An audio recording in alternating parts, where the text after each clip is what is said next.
വെഞ്ഞാറമൂട് കൂട്ടക്കൊല കേസിൽ വല്യമ്മയെ കൊന്നതിന് ഇന്ന് കൊച്ചുമകൻ അഫാനെ പോലീസ് അറസ്റ്റ് രേഖപ്പെടുത്തി. തിരുവനന്തപുരം മെഡിക്കൽ കോളേജിലാണ് അഫാൻ കിടക്കുന്നത്. സെൽ നമ്പർ 32 കിടക്കുന്നത്. 2 പോലീസുകാർ കാവലുണ്ട്. വളരെ സുരക്ഷിതമായ സെല്ലാണത്. ഈ സെല്ലിൽ മറ്റ് തടവുകാരൊന്നുമില്ല. ആ സെല്ലിലെ ഗ്ലാസ് കറുത്ത പേപ്പർ കൊണ്ട് പോലീസ് ഒട്ടിച്ചു, ആരും കാണാതിരിക്കാൻ. അഫാനെ ആ സെല്ലിൽ കൊണ്ടുവരുമ്പം കാലുകൾ കെട്ടിയിരുന്നു, കൈ ആ ഇരുമ്പ് കട്ടിലിൻ്റെ പിടിയിൽ ചേർത്ത് ആൻകഫ് ചെയ്തിരുന്നു. ഇന്ന് ഡോക്ടർ പരിശോധിച്ച ആള് നോർമലാണ് എന്ന് പറഞ്ഞു. എല്ലിവിഷം കഴിച്ചെന്നൊക്കെ നമ്മൾ കേട്ടു. അത് ഇപ്പം പ്രശ്നമില്ല, ആള് നോർമലാണ്, നോർമൽ ഹെൽത്താണ് എന്ന് പറയുന്നുണ്ട്. അതുകൊണ്ട് പോലീസ് കല്ലറ പാങ്ങോട് കേസിൽ വല്യമ്മയെ കൊന്നതിന് അഫാനെ ഇന്ന് അറസ്റ്റ് രേഖപ്പെടുത്തി. ഇനിയിപ്പം പോലീസ് കസ്റ്റഡിയിലാണ് ആശുപത്രിയിൽ. ഇത്രയും ദിവസം ട്രീറ്റ്മെൻറ്റിനായിരുന്നു കിടന്നത്.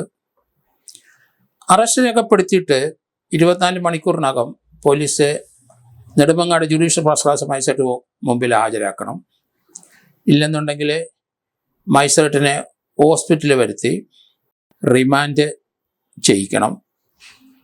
അത് ജുഡീഷ്യൽ കസ്റ്റഡിയിലേക്ക് ഇനി അഫാനെ അയക്കാനാണ് തീരുമാനം.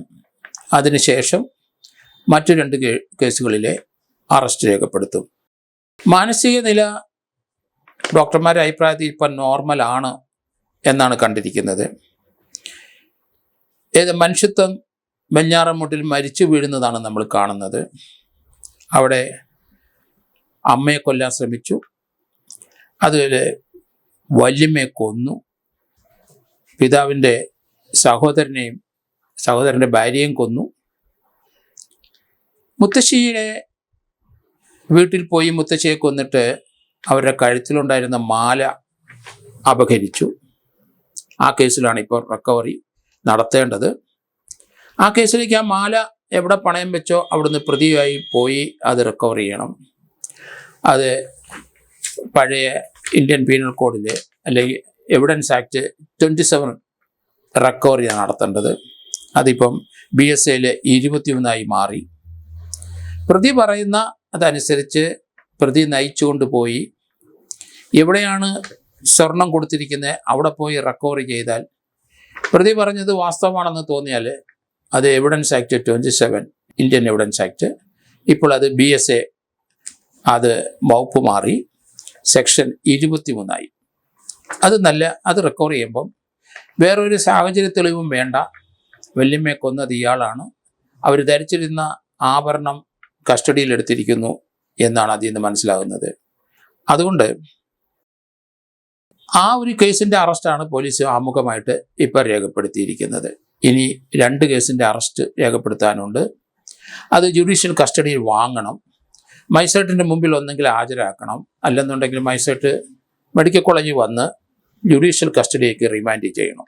അത് പോലീസിൻ്റെ റിക്വസ്റ്റ് അനുസരിച്ച് കോടതി അത് ചെയ്യുമെന്നാണ് കരുതുന്നത്. നമുക്കറിയാം, ഇയാളുടെ പെൺസുഹൃത്തിനെ ഇയാൾ മൃഗീയമായി കൊന്ന് അവരുടെ മുഖത്ത് ചുറ്റുകൊണ്ട് അടിച്ച് വികൃതമാക്കിയതൊക്കെ നമ്മൾ കണ്ടു. ആ കുട്ടിയുടെ ഒരു സ്വർണ്ണമാല ഇയാൾ വാങ്ങി അത് വിൽക്കുകയോ പണയം വെക്കുകയോ ചെയ്തിട്ടുണ്ട്. അതിന് പകരം ഒരു ഗിൽറ്റ് മാല ആ പെൺകുട്ടിക്ക് കൊടുത്തു.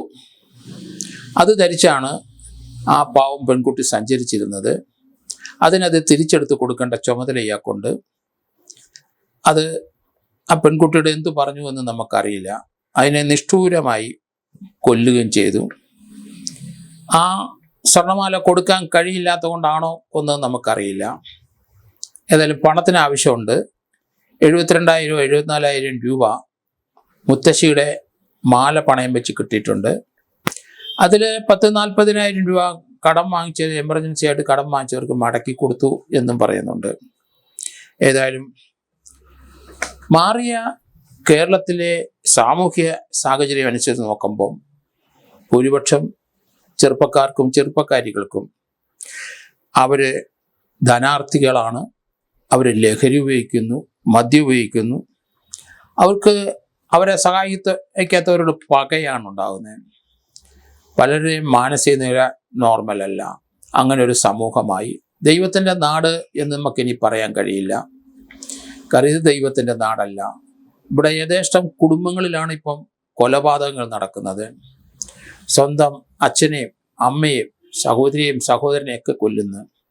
7ാം ക്ലാസ്സിൽ പഠിക്കുന്ന ഒരു ശിശുവിനെ തന്നെ കൊന്നു എന്ന് പറയേണ്ടി വരും. ഇവിടെ മനുഷ്യത്വം മരവിച്ച ഒരു പ്രതിയാണിത്.